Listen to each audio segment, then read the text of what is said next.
והיום אנחנו עם רש"י. נזכיר לעצמנו, למי שהגיע רק אלינו היום, שהשנה אנחנו רוצים ללמוד את ערכה של ארץ ישראל דרך הפרשנים במהלך כל הדורות, ואנחנו נלך לפי סדר כרונולוגי. אז היום ערכה של ארץ ישראל במשנתו של רש"י. החלקות. יפה. דברי הקדמה. כן, אני משער שזה מסתובב. יש דף אחד. דברי הקדמה.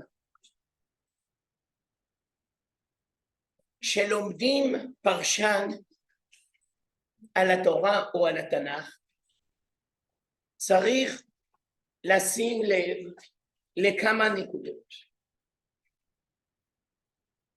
קודם כל, צריך ללמוד את הכתוב היטב, בלי אותו פרשן.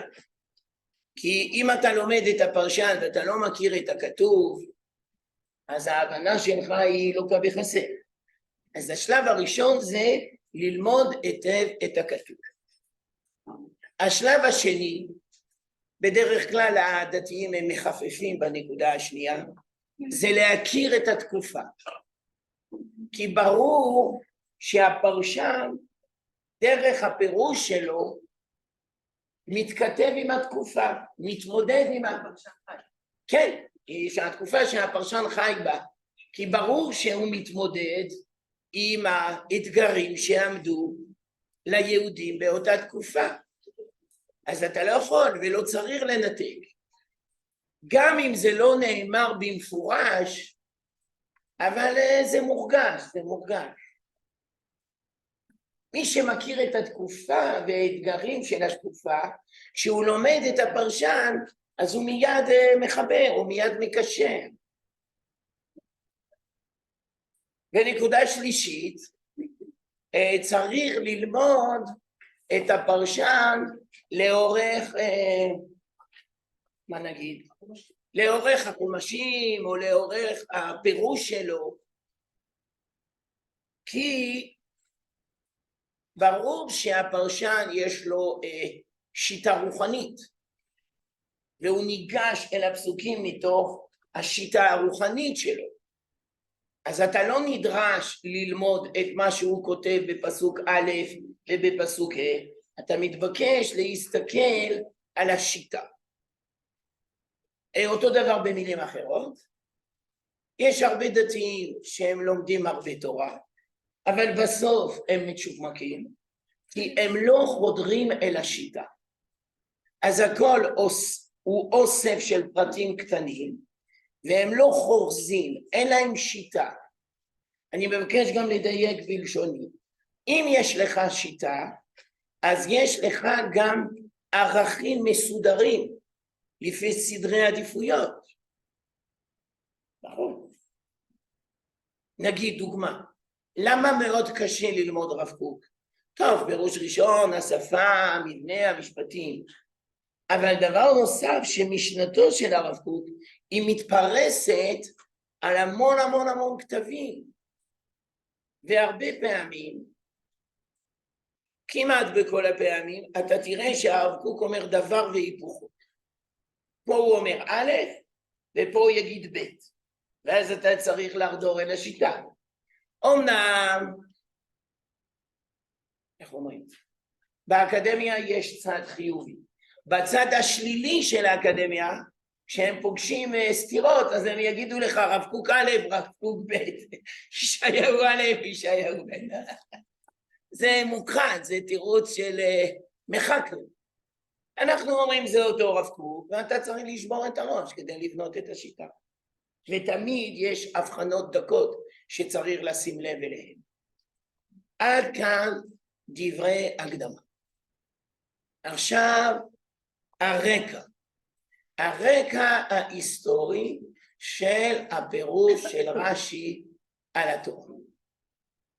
הרקע ההיסטורי של רש"י בפירושו על התורה. על התורה, על התנ"ך, על הגמרא. תאריכים, 1040, 1105. 1040, 1105. מה זה אומר? זה אומר שרש"י חי בתקופה שנקראת ימי הביניים. וימי הביניים זו תקופה מאוד קשה. זו תקופה מאוד קשה לכל האנושות. זו תקופה עוד יותר קשה לעם ישראל. תקופה מאוד קשה לכל האנושות, כי הכנסייה הקתולית שולטת בכיפה. וכשהכנסייה שולטת, אז היא חונקת את רוח האדם. כי לשיטתם, כל דבר מתנגד לעקרונות של האמונה שלהם. דבר נוסף, יש עוני מחפיר, מתנגד לעקרונות. דבר שני, יש עוני מחפיר. אנשים אריכות ימים זה עד גיל 40-50 פלוס מינוס.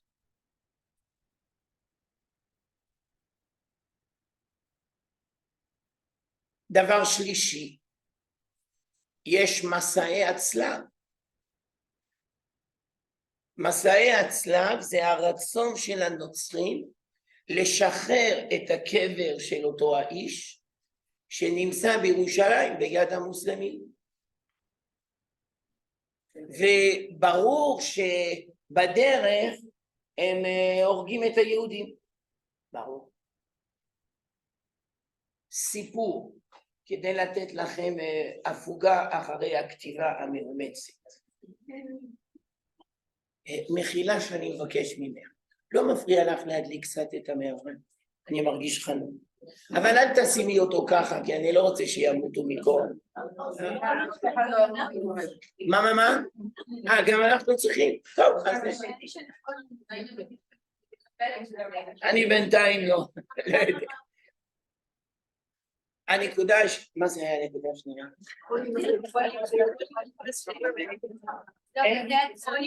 לא, זה נקודה שלישית. עוני מחפיר, כן, מצוין. לא, אבל אולי הבנות... לא. כן, הנה, תודה לך וסליחה על הטיחה. עוני מחפיר ותוחלת חיים מאוד קצרה. עכשיו אני מציע לה שאם יש לך נקודה שנייה שלישית, שאלי את החברה, כי אני לא בהכרח זוכר עד הסוף. אז התחלתי להגיד מסעי הצלב. אז עכשיו סיפור, שאני הייתי ילד בצרפת, אז למדתי בבית ספר כללי, כללי שווה גוי. בארץ ישראל כללי לא שווה גוי, ברור. אבל בחוץ לארץ כללי שווה גוי. אז היה מלך, שקראו לו לואיס הקדוש, שם רשעים יחקר הוא וכל זרעו אחריו. אבל ברור שהגויים היו מציירים אותו כמלך צדיק, שדן ושופט את העם מתחת עץ אלון. אני עוד זוכר את התמונה בספר. הם רק שכחו להגיד שבהיותו נוצרי אדוק, אז הוא טבח ביהודים וכמעט הרג את כל היהודים בתוניס, כי בדרך אל ירושלים אז הוא עבר לתוניס.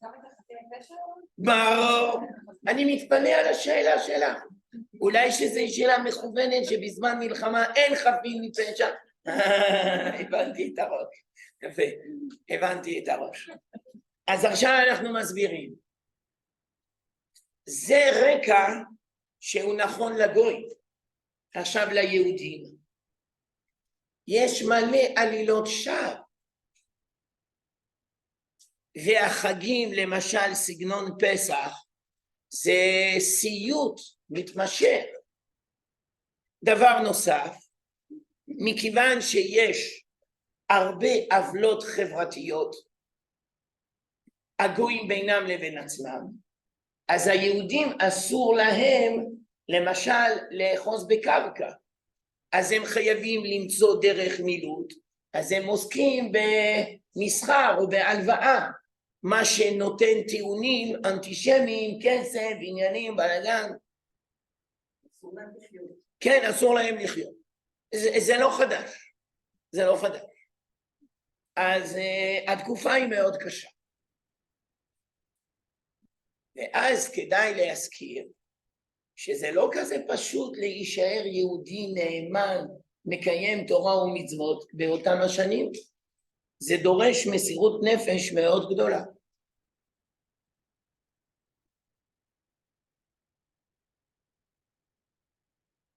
לכן ברור שרש"י מתכתב עם תקופתו דרך הפירוש שלו.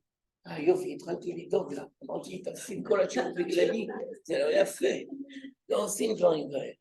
זה שיש לך לב זהב, את לא צריכה להפסיד מזה. אז אנחנו מסבירים שרש"י מתכתב עם הנצרות דרך פירושו. סעיף חדש, פירושו של רש"י. לעת עתה על התורה, כי זה מה שנוגע לנו. רש"י הוא לא פרשן. אולי הוא גם פרשן, אבל המטרה העיקרית שלו זה לא לפרש את התורה. רש"י הוא מחנך.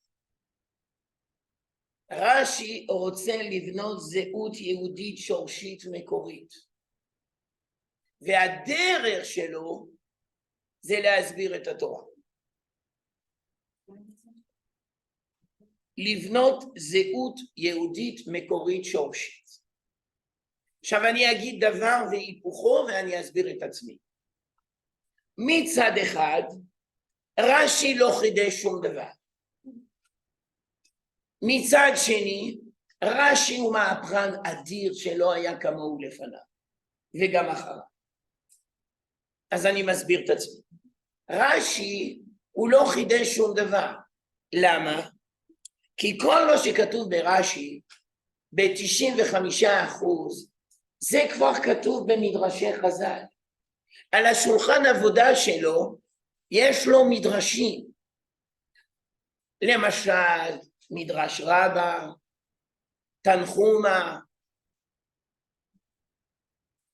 מדרש רבה ותנחומה זה מדרשים עם לקח אמוני ומוסרי. בשונה מספרה וספרי, שהם מדרשים הלכתיים. אז רש"י על השולחן העבודה שלו, יש לו מלא מדרשים. נזכרתי. אותו מלך שם רשעים מחכב, הוא גזר גזרה, שצריך לאסוף מהיהודים את כל כתבי הקודש שיש להם. הוא מילא 24 עגלות ושרף אותם. עכשיו אני מבקש להסביר שבאותם השנים הספרים הם מאוד יקרים, וזה לא כזה פשוט. לכן באמת בגלל אותו מלך רשע, אז פעם היו גדולי ישראל בצרפת, סגנון רש"י ואחר כך בעלי התוספות, ואחר כך כבר לא היה שום דבר. ולמה לא היה שום דבר? כי לא היו ספרים. אז היהודים שרצו ללמוד הלכו במקומות אחרים, לא נשארו בצרפת, הלכו לגרמניה. אז זה מאוד לא מובן מאליו שלרש"י יהיה על השולחן עבודה את כל המדרשים שהוא נעזר בהם. מצד שני רש"י הוא חדשן אדיר. למה? כי על כל פסוק יש לו מלא אפשרויות. על כל פסוק יש הרבה זוויות שונות איך להסתכל עליו.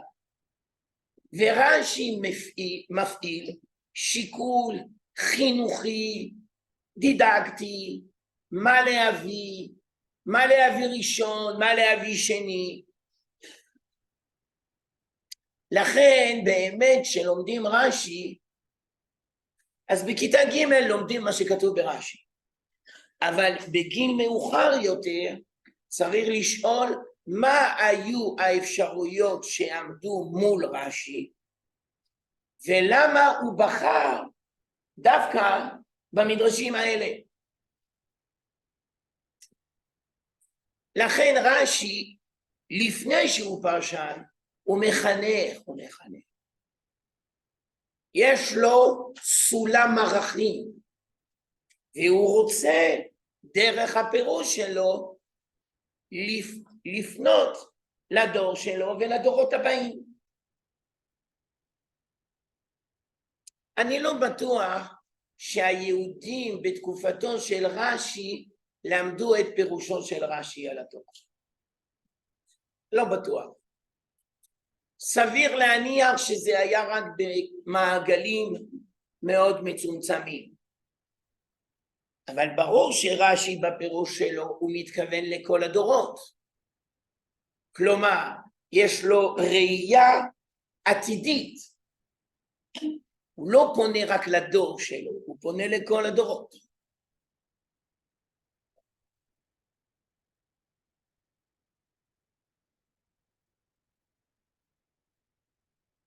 אולי עוד הבחנה. לעולם לא אומרים מה קשה לרש"י. לרש"י לא קשה כלום, בור טיפש עם הארץ. זה מבחן ביראת שמיים, לא אומרים משפט כזה. זה שלמדת באקדמיה הארורה, בעיה שלך, היית צריך ללמוד בבית המדרש. שלומדים רש"י זה תרגיל ביראת שמיים. אז מה אומרים? מה קשה בפסוק? מה קשה בפסוק? עכשיו המורים המצ'וקמקים, אני חלק מהם, אז מותר לי לרדת על המורים, זה לא משהו אישי. אז המורים המצ'וקמקים, הם קוראים פסוק, והם מיד הולכים לרש"י. אבל אתה מגדל אנשים קטנים תלותיים, תקרא פסוק ותשאל את עצמך, מה קשה בפסוק? תתעורר, תהיה ערני. ולא קטנשיק תלותי, תפעיל את הראש. אמנם הדתיים הם לא כזה אוהבים להפעיל את הראש. הרב יש לי שאלה, תפעיל את הראש. יש תרגיל מאוד מצחיק בשבת. תקחו עולם קטן ותסתכלו על השאלות שמפנים לרבנים. ומכיוון שהם צדיקים, אז הם עונים אפילו על שאלות מוקרצות. אני לא בטוח שהיה לי סבלנות לענות על כל השאלות המוקרצות. תפעיל את הראש. וחוץ מזה אין מצווה לשגע את הרבנים. אם אתה יכול להסתדר לבד, תסתדר לבד. מה, תחוס על זמנה? אבל הדתיים לפעמים הם קטנים ותלותיים. אז הרב יש לי שאלה. איך מצחצחים נעליים, איך מצחצחים שיניים. נו באמת. כלפי מה דברים אמורים? בראשית ברא אלוהים את השמיים ואת הארץ. אז אם היינו בתוכנית הוראה, קורס הכשרת מורות וגננות, אז הייתי עוצר פה, ואז הייתי אומר, קחו דף ועט, ותרשמו לפחות 5 שאלות על הפסוק הזה. ברור שאפשר לשאול הרבה יותר, ולא שאלות מופרצות. למשל, דוגמה של שאלה מאוד חשובה. למה כתוב ברא אלוהים? אז מה אתה רוצה שיהיה כתוב? ברא י' כ' ו' כ'. לא כתוב ברא י' כ' ו' כ', כתוב ברא אלוהים. מה, אתה רוצה להגיד שהקדוש ברוך הוא יש בו כמה שמות? נו, ברור, מה? וידבר אדוני אל משה לאמור, בראשית ברא אלוהים את השמיים ואת הארץ. זה שאלה.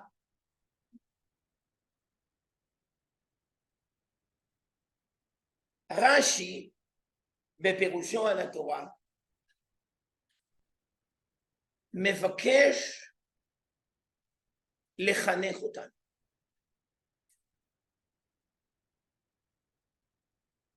אני בכוונה בגלל צורך דידקטי מתחיל בדף מקורות מהדיבור המתחיל השני בראשית ברא.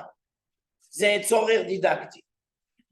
מכאן אתה למד שאתה לא חייב ללמוד רש"י לפי הסדר, אתה המורה אז אתה מחליט מה אתה רוצה ואיך אתה רוצה.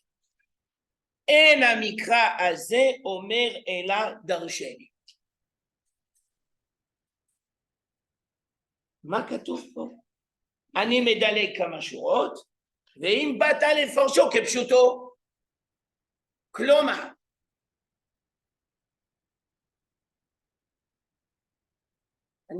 אני רוצה לשתות, כי אני עלול להיכשל בלשוני ולדבר חריף מדי.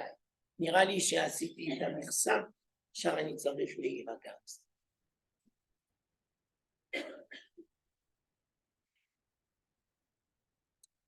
בלי שניכנס למה שכתוב, אנחנו שמים לב שיש שני אופנים לפרש את הפסוק. יש אופן ראשון שנקרא דרש. אין המקרא הזה אומר אלא דרשני. בנוסף, יש גם פשט. ואם באת לפרשו כפשוטו, אז מכיוון שרש"י הוא מחנך, אז הוא מבקש ללמד אותך. במקרה הזה, הדרש הוא יותר חשוב מהפשט. לכן אני מתחיל דווקא מהדרש, והפשט נגיע אליו. כלומר, כשאתה לומד רש"י, אתה צריך גם לשים לב באיזה סדר הוא מביא את הדברים. ברור כי יש פה שיקול דידקטי חינוכי, הוא לא פרשן, הוא מחנך.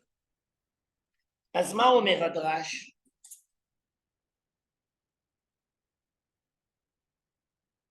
סעיף חדש, ישראל והתורה. ואחר כך ארץ ישראל. כרגע ישראל והתורה. שלומדים חומש בראשית, במיוחד פרקים א' ב', יש המון אנשים שעסוקים בשאלה האם מה שכתוב בתורה סותר את מה שכתוב במדע.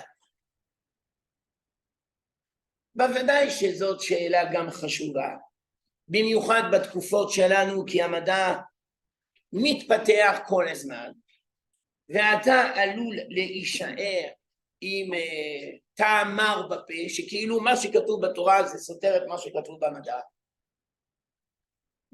אבל רש"י מבקש ללכת לכיוון אחר לגמרי. השאלה תורה ומדע היא שאלה חשובה, אבל היא לא השאלה החשובה ביותר. צריך להתייחס בהמשך. יש שאלות יותר חשובות.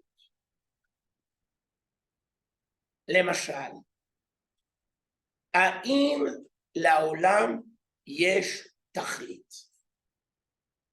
האם לעולם שהקדוש ברוך הוא ברא יש ייעוד?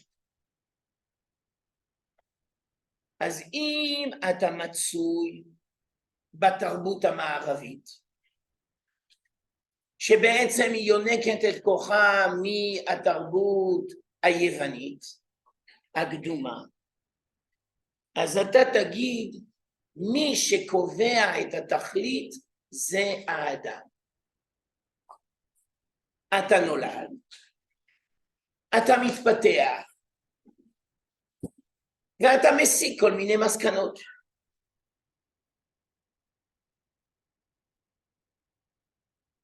ונקודת המוצא של האדם המערבי זה שאנחנו לא יודעים.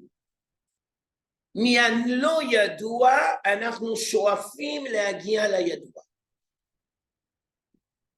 זה נכון במדע, זה נכון במוסר, זה נכון בכל תחום ותחום. מהלא ידוע שואפים להגיע לידוע. לא שמעתי? אני לא יודע בהכרח ש2 ועוד 2 שווה 4. אז אני חוקר, שוקל, בודק, ואני מגיע למסקנה ש2 ועוד 2 שווה 4. אני לא יודע שחום הגוף של הבן אדם זה 37 מעלות. אז אני חוקר בודק אילן, ואני מגיע למסקנה שמי הלא ידוע הולכים לידוע. ההסתכלות של התורה היא בדיוק הפוכה. למה? כי האדם המערבי הוא חמוש בשכל אנושי. זה מה שיש לו. והשכל האנושי הוא כלי מאוד חשוב והכרחי וחיוני. אסור לוותר עליו.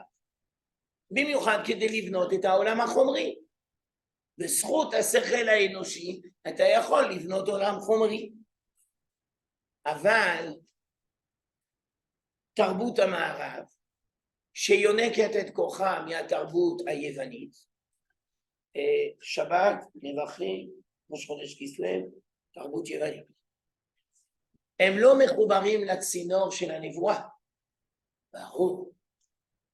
אז מכיוון שהם לא מחוברים לצינור של הנבואה, אז הם הולכים מהלא ידוע אל הידוע אולי. אבל אנחנו, תלמידי משה רבנו, שאנחנו מחוברים לצינור הנבואה, זה בדיוק הפוך. אנחנו הולכים מן הידוע. משם אנחנו מתחילים.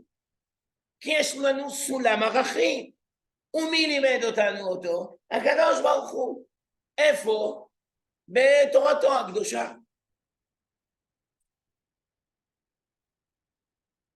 על הדרך, זה לא קשור, אבל על הדרך, שנרוויח עוד משהו. שאלה מכשילה. מי קדם למי? תורה שבכתב קדמה לתורה שבעל פה, או תורה שבעל פה קדמה לתורה שבכתב? מה אתם אומרות? אז המצ'וקמקים אומרים תורה שבכתב קדמה. זה רק המצ'וקמקים אומרים. החכמים אומרים ביחד, ביחד.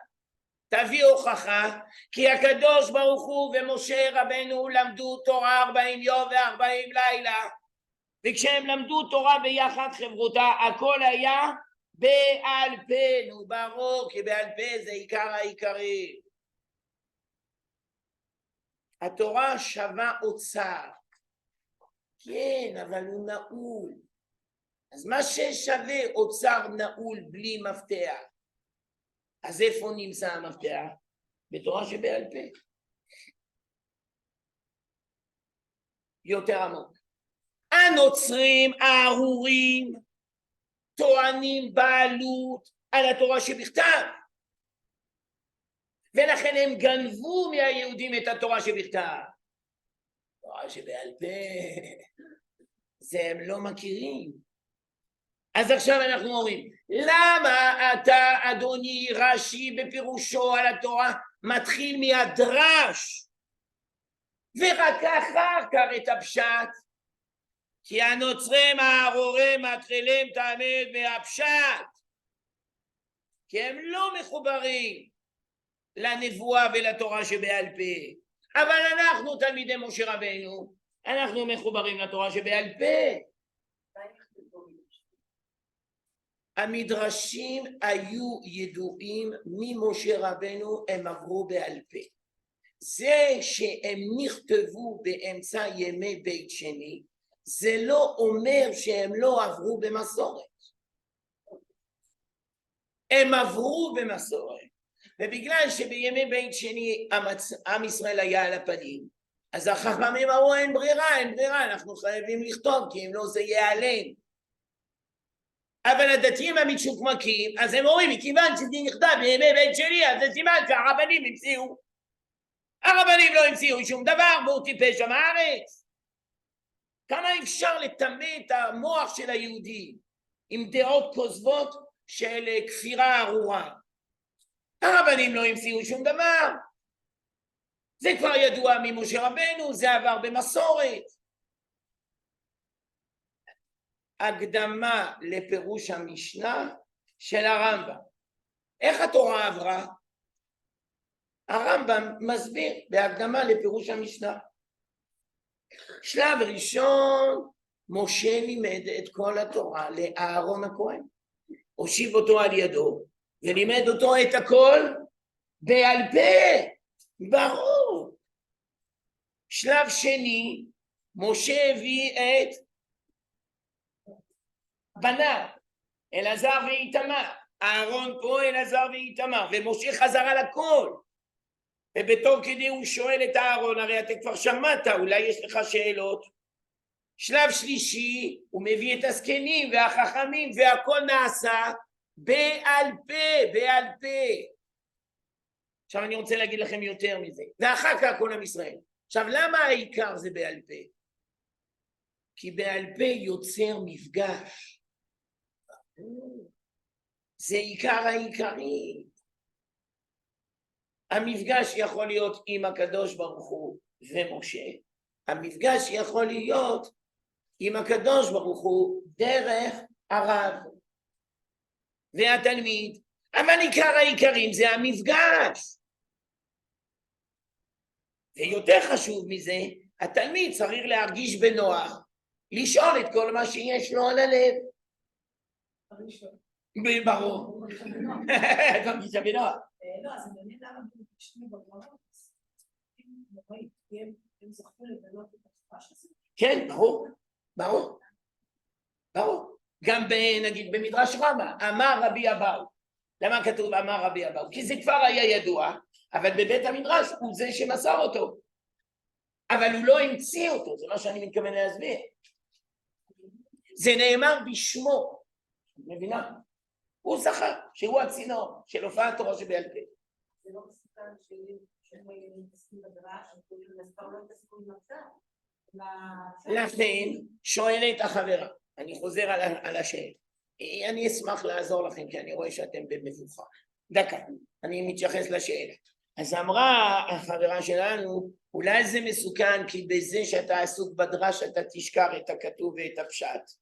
שזה יש לך רש"י, שהוא כותב לך את הדרש, ואחר כך הוא כותב לך במפורש, ואם באת לפרשו כפשוטו. עכשיו המבוכה, כן בבקשה. דברי חופשי, אנחנו במדינה דמוקרטית. גם אם לפעמים אני חריף, זה כדי לחדד את המחשבה. שאלי חופשי בלי מעצורים. לא, אני מסביר את עצמי. אני מסביר את עצמי.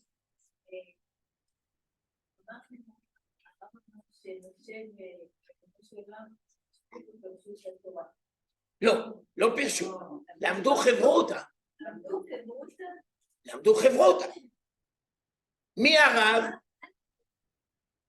בראשית ברא אלוהים את השמיים, אל תקרא בראשית אלא בשביל ראשית. לא, אני רואה שאני לא מסביר טוב. הבנתי, את שואלת מצוין, אז אני אסביר לך. אני אבוא מכיוון אחר. ביום שמשה רבנו התבקש לעזוב את העולם הזה, אמר לו הקדוש ברוך הוא, יש לי רעיון בשבילך. אתה עכשיו תהיה סופר, ואתה תכתוב בדיוק מה שאני אגיד לך. משה כתב 12 ספרי תורה לכל אחד מן השבטים. אמנם יש כמה דעות בחז"ל, אבל אנחנו לוקחים את הדעה הזאת כי היא יותר פשטנית להבנה. כלומר, אחרי חטא העגל, אחרי חטא המרגלים, לא סמוך לאירוע, אלא בסוף, תכתוב.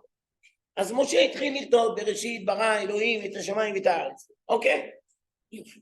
עכשיו, כשהם היו חברותה, אמר לו הקדוש ברוך הוא, כאילו שאני יודע, זה תרגיל בעדי. הלו, זה מסוקלח. מה זה יחיה, אדוננו?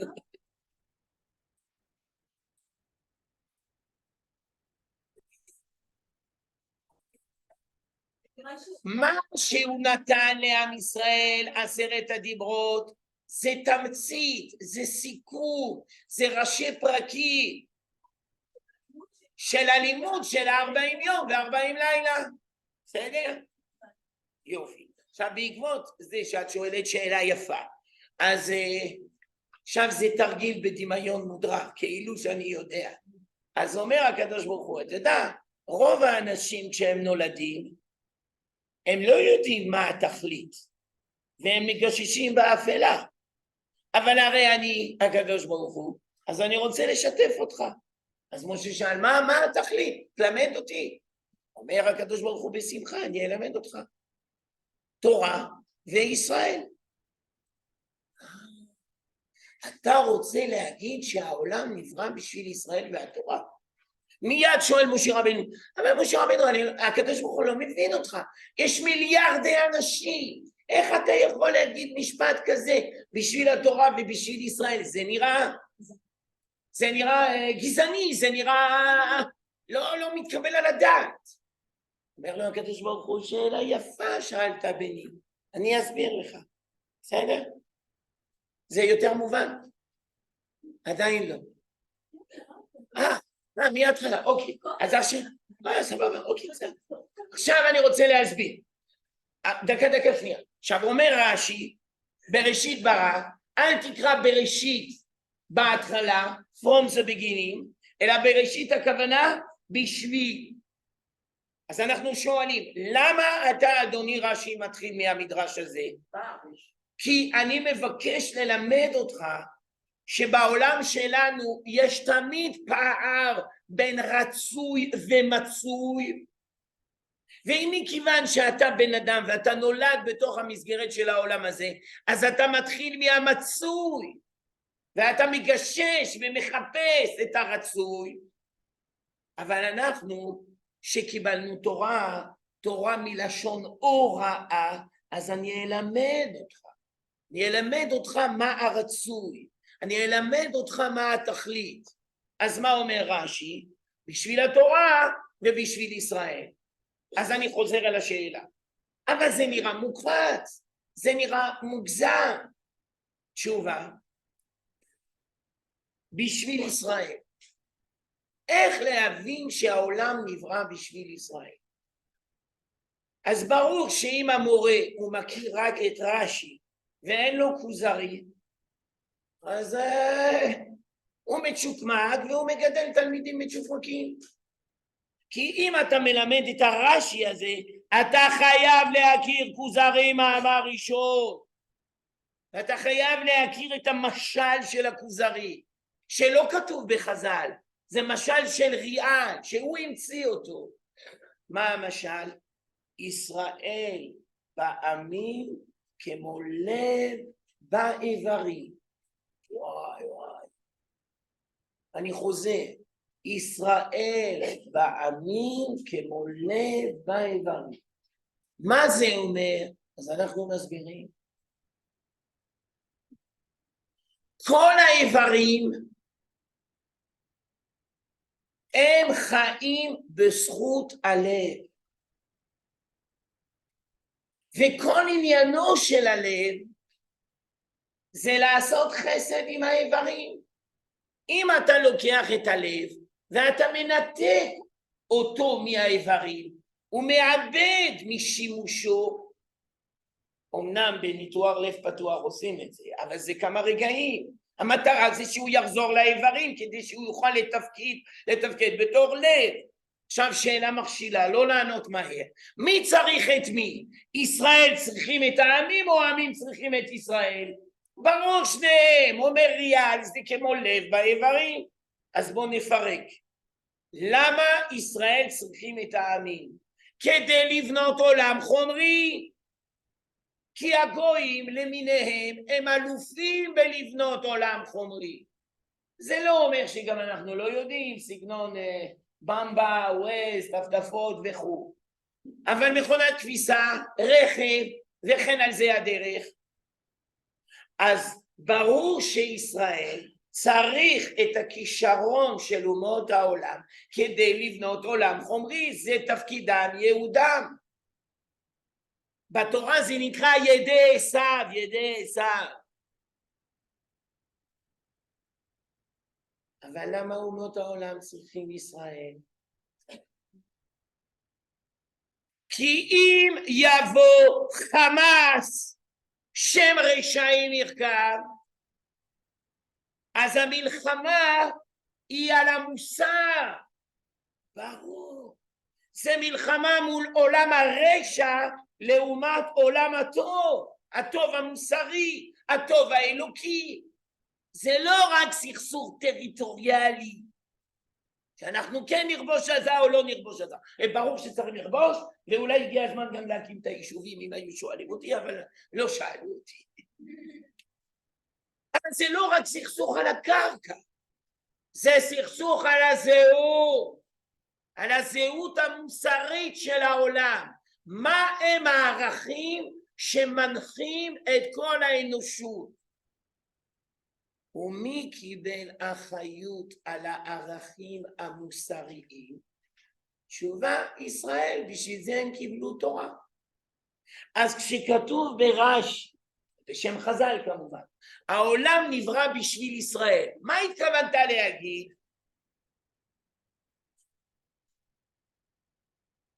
שלהיות שייך לעם ישראל זה קודם כל חובות, ואחר כך אחריות גדולה, ואולי לפעמים גם זכויות. אבל אני מזהיר אתכם, מכיוון שלפעמים הדתיים הם מצ'וקמקים, אז יש להם מידות רעות, וזה לא רק שיש להם מידות רעות, יש להם גם גזענות, וצריך גויים, וסליחה שאני מוצא מפי, מי צריך ערבים? אבל אם אתה לומד תורה בצורה נכונה, אז אתה מתבקש להבין שישראל זה קודם כל חובות. ברור.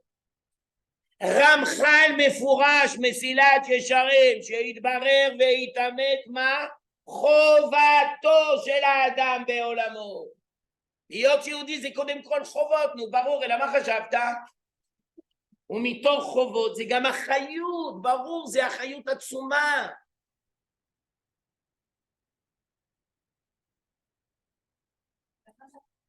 דקה שנייה, היא רצתה לשאול ואני שכחתי. זהו, שכחתי, סליחה, אני מתנצל, תודה שחיכית בלי לצפצף. כן. עוד פעם? כן, ברור, מבחינה חינוכית. זה יותר חשוב. אני נותן לך דוגמה, דמיונית. מחר את צריכה להכין שיעור תורה, אוקיי? עם מה תצטרכי להתמודד? קושי ראשון להביא את מה שכתוב, אוקיי? קושי שני להבין את כל הפרשנים השונים, אוקיי? ואחר כך הקושי הכי גדול. איך אתה מנגיש אותם? מי אתה שם ראשון ומי אתה שם שני? ומה השיקול דעת? ואם יש לך מיליארד פרשנים, אז אתה צריך לשאול את עצמך בזמן שעומד לפניך, מה אתה מביא ומה אתה לא מביא. שזו השאלה הכי קשה. את מבינה? אני מכניס אותך בתוך המעבדה של רש"י.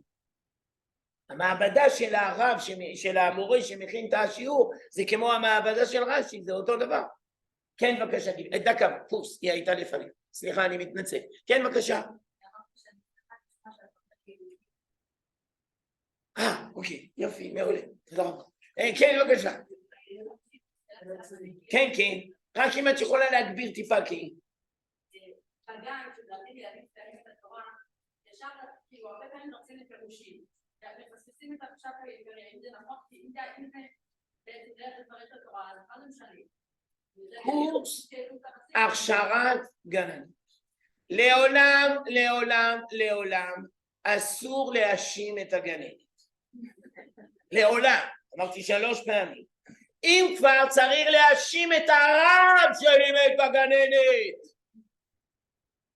דקה, הנה, אני מדבר עכשיו, אני מלמד אותה. קורס הכשרת גננות, עשיתי סוויץ'. עכשיו, כשאתה מלמד סיפורי תורה, אז אתה צריך לבוא לילדים עם עולם ערכים מסודר ובנוי. וחוץ מזה, אתה צריך לדעת לתאם את סולם הערכים שלך ומה שכתוב בכתוב. עכשיו, אם אתה בגיל 5, אז הילדים האלה הם חומש, כי הם עדיין לא יודעים לקרוא. אז ברור שאתה צריך ללמד אותם את רש"י בלי להגיד להם זה כתוב ברש"י. את מבינה? כלומר, אם יש לך הסתכלות יהודית, שורשית, שיונקת מבית המדרש, בראשית ברא אלוהים את השמיים ואת הארץ. איך הקדוש ברוך הוא ברא את העולם? לא רלוונטי. זה תשאל בכיתה ט' תורה ומדע. עד כיתה ט' חבלז. לא צריך לגעת בזה, זה לא רלוונטי. בכלל אם אתה תלמיד של הרב ציודה, אז אתה עובר בצ'יק בראשית נוח ומתחיל ללמד לך. ברור. פירוש ראשון כי אנחנו לא מבינים כלום. פירוש שני כי זה רק כישלון, כישלון, כישלון, כישלון. רוע, רוע, רוע, רוע.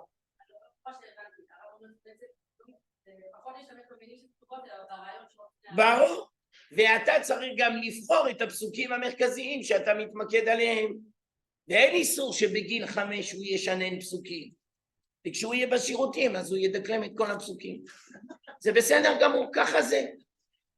סוף סוף הוא מרגיש חופשי, אין לו אמא וגננת שחוקים לו את הנשמה.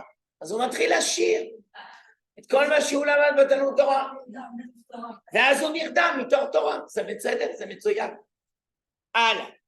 אז אני חוזר. השאלה הייתה, חכמי המדרש או רש"י, כשאתה אומר העולם נברא בשביל ישראל, מה התכוונת?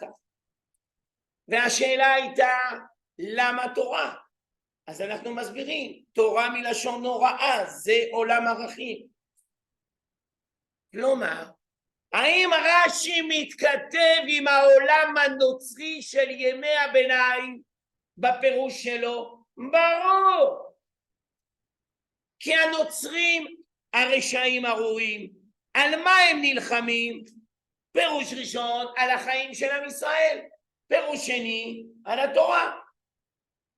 לכן היה מאוד חשוב לרש"י. אבל האמת היא שאתה יכול להסביר דברי רש"י בלי שום קשר לימי הביניים. מה הם סולם הערכים שלך? מה הם הערכים? קודם כל עם ישראל. למען עם ישראל, נו ברור. ומתוך זה תורה. עיין המשל המפורסם של רבי עקיבא של הדגים והים. דגים עם ישראל, ים תורה. וכשליהודים אין תורה, וכשלמנהיגים אין תורה, עיין ערך תשפ"ג. הלאה. אבל הרי כל זה רק הרקע בשביל הרש"י הראשון. הרי הכותרת של השיעור, מה הכותרת של השיעור? ארץ ישראל. עכשיו נשאר לנו 10 דקות. הרש"י הראשון.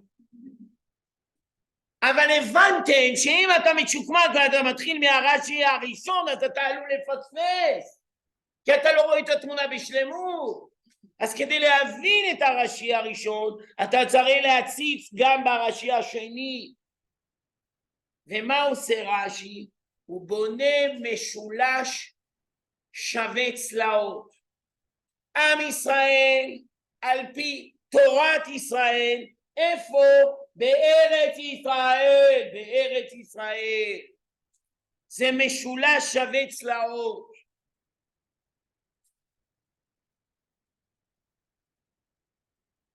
ואם היהודים חושבים שהם יכולים להסתדר עם התורה בלי ארץ ישראל, קוראים לזה חטא המרגלים,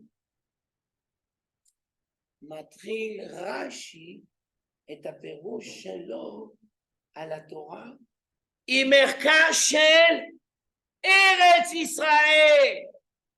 כי רש"י הוא מכיר את הדוסים שבחבורה, הוא מכיר אותם טוב מאוד, והוא גם רואה כמה דורות קדימה. תוירה, מצוין, מעולה. ומה עם ארץ ישראל, אדוני? ומה עם החיבור עם עם ישראל, אדוני? לא למדת רש"י? לא לימדו אותך בגן? לכן, יותר עמוק. עכשיו נכנסים בפנים. אמר רבי יצחק, כלומר, הוכחה שכל מה שכתוב ברש"י זה כתוב במדרש. אמר רבי יצחק. מה המקור של רש"י? תנחומא ישר. אמר רבי יצחק. לא היה צריך להתחיל את התורה, אלא מהחודש הזה לכם, שהיא מצווה ראשונה שנצטוו בה ישראל. מה השאלה? אומר רבי יצחק, מה ההגדרה של התורה? וואו, זו שאלה ענקית. מה ההגדרה של התורה? הבנה ראשונה, תורה זה בשביל מצוות. התכלית של התורה זה ללמד אותך לקיים מצוות. אז אומר רבי יצחק, אם התכלית הבלעדית היה רק קיום מצוות, אז מאיפה היה צריך להתחיל את החומש? מהמצווה הראשונה שנצטוו בה ישראל. ללמדך שהתורה זה לא רק מצוות.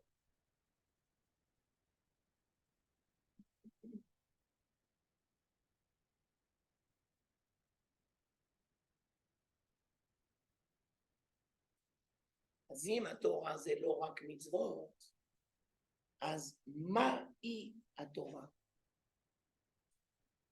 תשובה. עולם של ערכים אלוקיים. נכון. עולם של ערכים אלוקיים.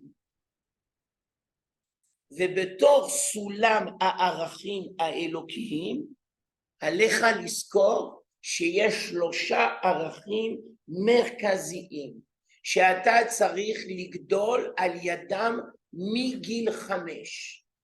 עם ישראל על פי תורת ישראל בארץ ישראל. אני אומר אותו דבר בשפה אחרת. 3 הערכים האלה קוראים להם 3 הרגלים. וכל האומה מתבקשת להתכנס ביחד 3 פעמים בשנה.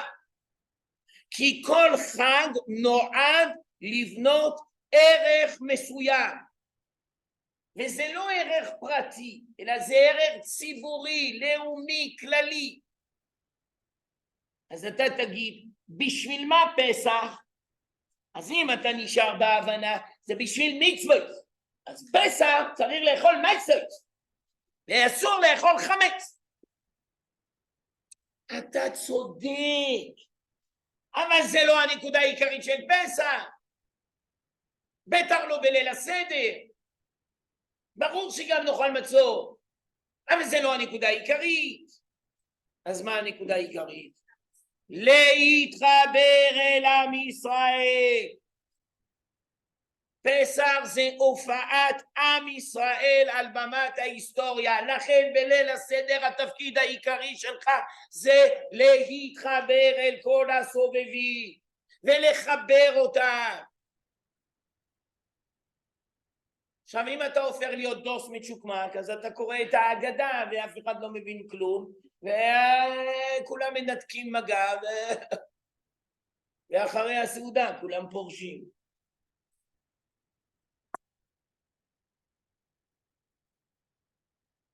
אם היית לומד רש"י, אז היית מבין שהמצוות הם אמצעי, אבל הם לא המטרה. אז ערך ראשון, פסח עם ישראל. ערך שני, שבועות, תורת ישראל. נו ברור, אלא מה חשבת? ברור תורה, תורה זה בראש. זה אמור להיות בראש. סוכות, ארץ ישראל. ולמה? כי לשבת בסוכה זה כמו לשבת במקדש. נכון. הרי כידוע, העיקר של הסוכה זה הסכך. ברור. דפנות, לא כזה חשוב. אפשר ברזל, קירות, לא משנה.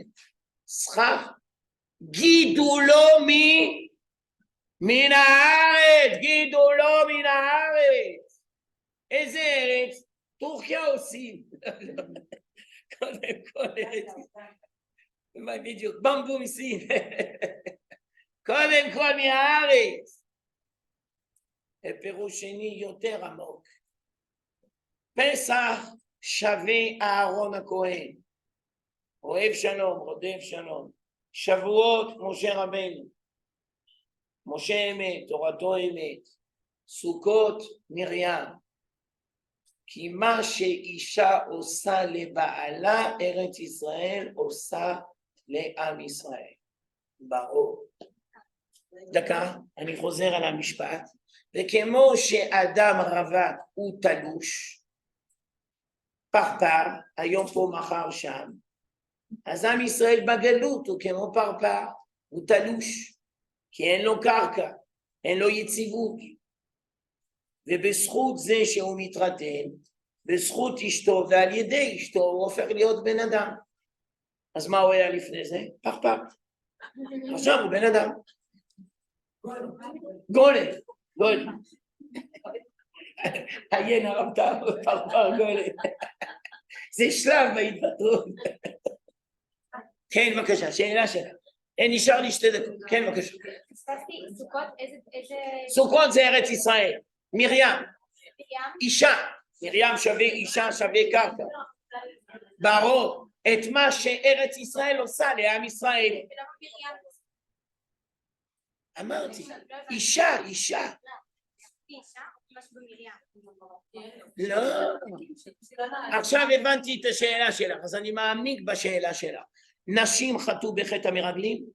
ודאי שלא. נשים חטאו בחטא העגל? ודאי שלא. מרים אישה שווה ארץ ישראל. נאמנות לארץ ישראל, מסירות לארץ ישראל. רק דקה מחילה, את רצית לשאול שאלה. אוקיי, לא, בסדר, אני לא יודע. ככה עושה ארץ ישראל. אוקיי, כן, עכשיו דעתו של... כן, ברור, נכון, צודקת. דקה, נשאר לי 2 דקות. אז אני מבקש להסביר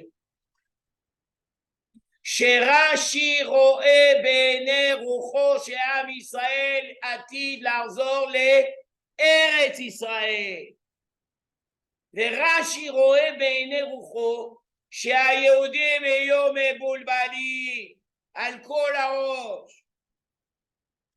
אם יאמרו אומות העולם ליסטים אתם, BBC, מה לא? כוח מעשיו הגיד לעמו לתת להם נחלת גויים.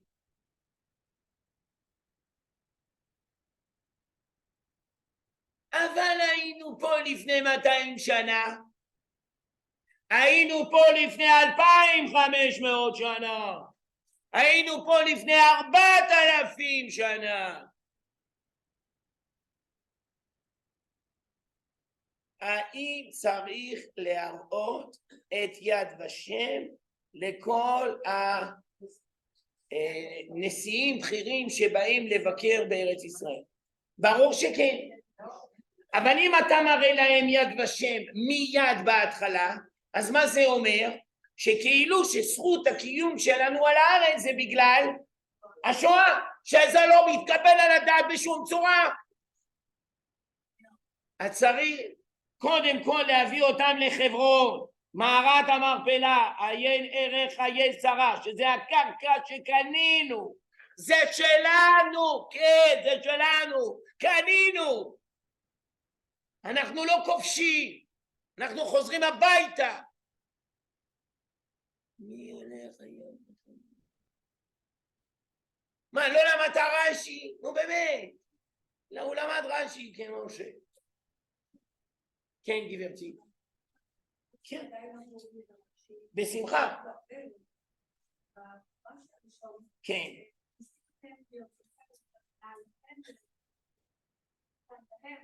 נכון.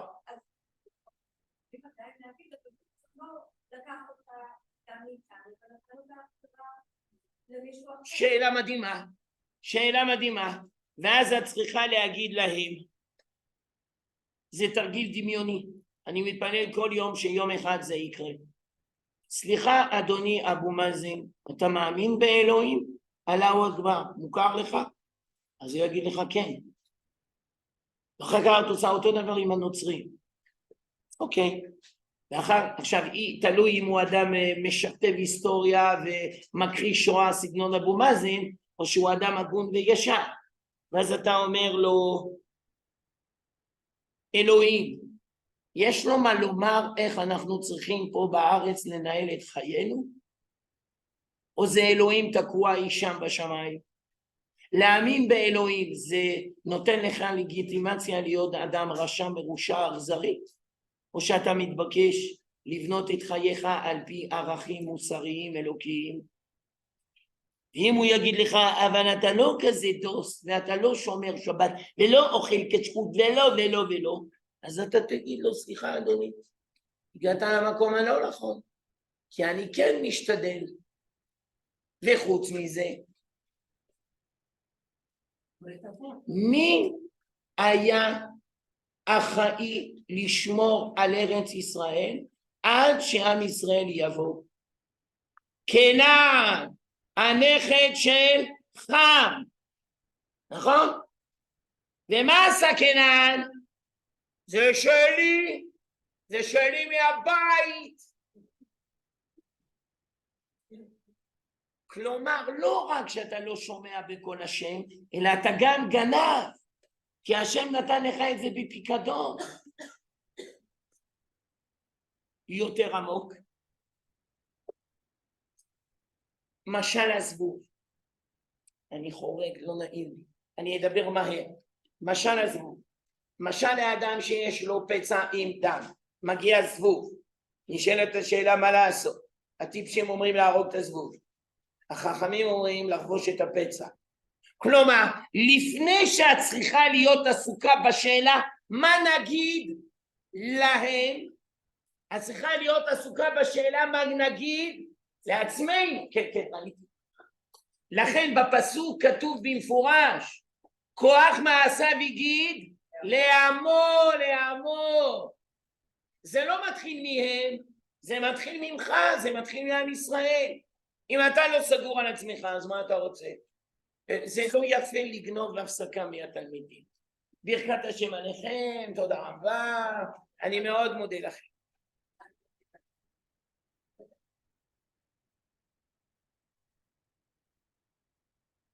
תודה רבה לכם.